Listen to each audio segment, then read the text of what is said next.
உலகமெல்லாம் வாழ்ந்து கொண்டிருக்கும் தாய் தமிழ் உறவுகளுக்கு கொங்கு நாட்டு தமிழனின் நெஞ்சார்ந்த வணக்கங்கள். ஜாதகமும் கொங்கு சமூகமும் சமீப நாட்கள்ல நம்ம கொங்கு வேளாள கவுண்டர் சமூகம் குறிப்பா இந்த ஜாதக முறையால் எப்படியெல்லாம் பாதிக்கப்பட்டிருக்குங்கிறத தான் இன்று நாம் உரையாட போறோம்.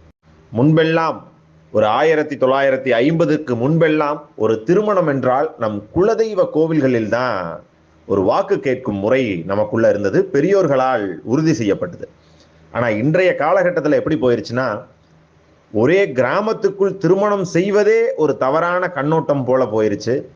அப்படி செய்தால் அது காதல் திருமணமா இருக்குமோ என்ற ஒரு ஐயப்பாடும் இங்கு பலருக்கும் எழக்கூடிய ஒரு சூழ்நிலையும் நம்ம சமூகம் உருவாக்கி வச்சிருக்கு. அதையெல்லாம் கடந்து இந்த கொங்கு சமூகம் ஒரு முன்னோர் வழிபாட்டை கொண்ட சமூகம் இன்று ஜாதகம் ஜோசியம் என்னும் ஒரு மாயைக்குள்ள சிக்கி தவிக்குது. இந்த ஜாதகக்காரங்களும் ஜோசிக்காரங்களும் செய்யற அட்டூழியம் இவ்வளவுதான் இல்லை. ராகு கேதுங்கிறான், செவ்வாய்ங்கிறான், செவ்வாய் ராகு கேதுங்கிறான், சுத்த ஜாதகங்கிறான். இதுல என்னன்னு பார்த்து எல்லாமே திருமணம் செய்து வச்சாலும் டைவர்ஸ்ல போய் முடிஞ்சிருது. இன்னைக்கு 2வது திருமணம் ஒரு ஆணுக்கும் இந்த கொங்கு வேளாள கவுண்டர் சமூகம் ஒற்றை திருமணத்தை ஒரு குல வழக்கமாக கொண்ட சமூகம்.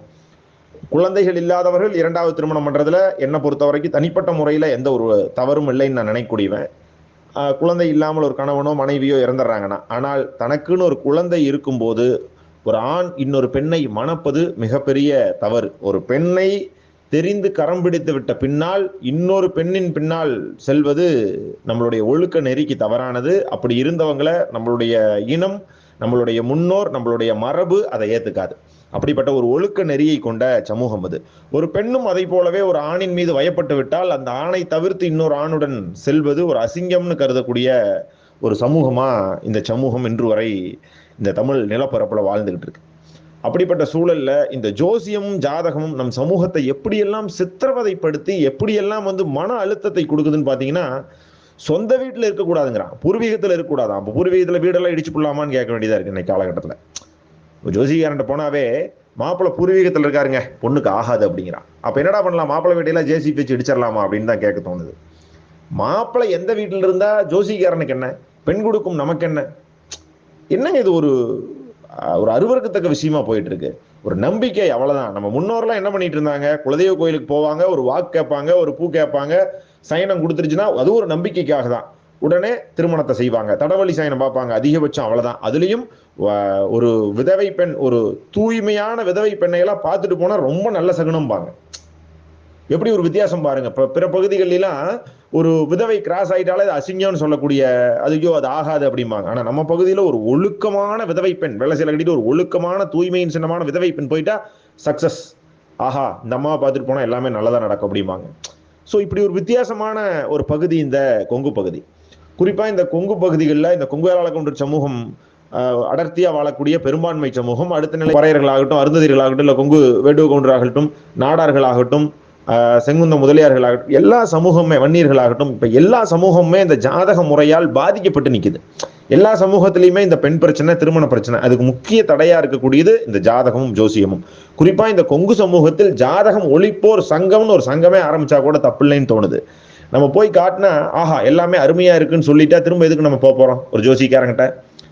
மனிதனுக்கு பிரச்சனை இல்லை என்றால் கோவில் நிலத்திற்கு அச்சனை அப்படிங்கிற ஒரு வசனத்தை தான் இங்க நம்ம சுட்டி காட்ட வேண்டியிருக்கு. அதே போலவே நமக்கு பிரச்சனை இல்லைன்னா ஜோசிக்காரனுக்கு எப்படி வருமானம் இருக்கும் அப்படின்னு தான் பார்க்க வேண்டியிருக்கு.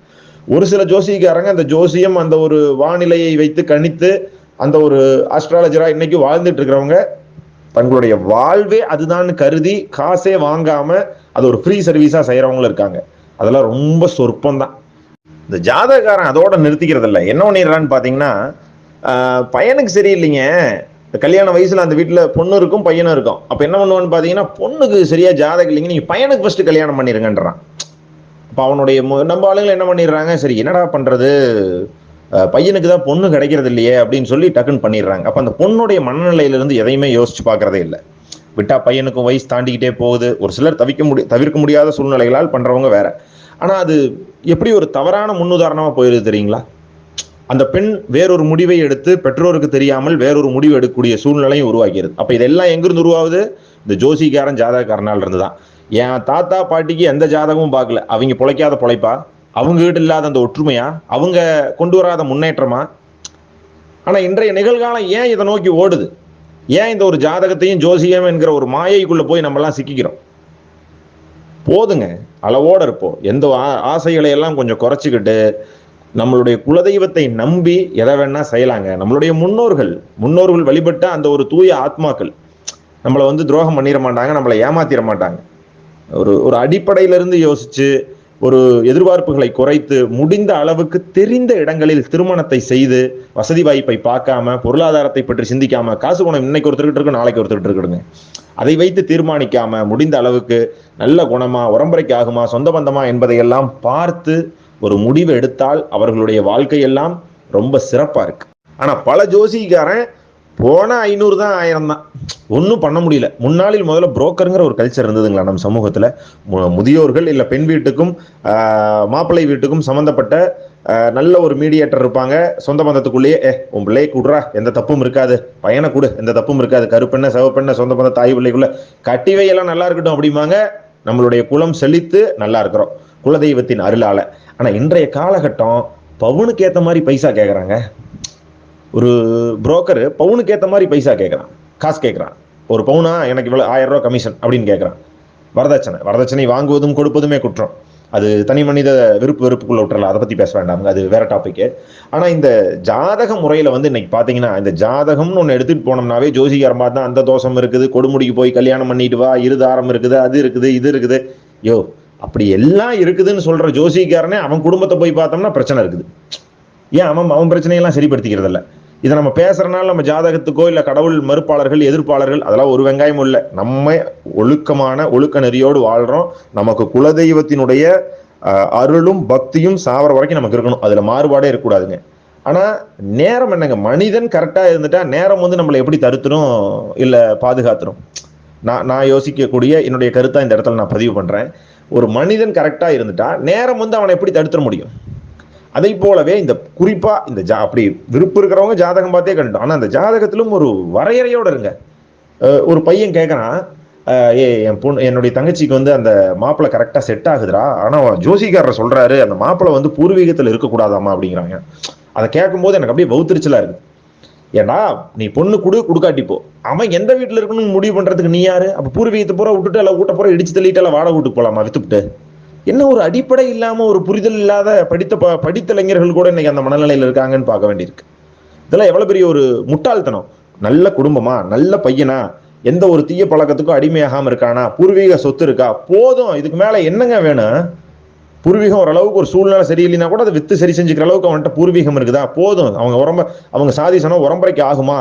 நாளைக்கு ஒரு சபையில வந்து நிற்கும் போது ஒரு பரவாயில்லப்பா, இந்த இன்னார் வீடு பரவாயில்லப்பா, உரம்பரை நல்ல போனா நல்லா கவனிக்கக்கூடிய ஆட்கள், நல்ல பாசமா பழகக்கூடிய ஆட்கள் 4 பேர் நம்மளை பார்த்து வியக்கும் அளவுக்கு இருந்தா நம்பி பெண் கொடுக்கலாம், பெண் எடுக்கலாம். என்னங்க தப்பா போச்சு?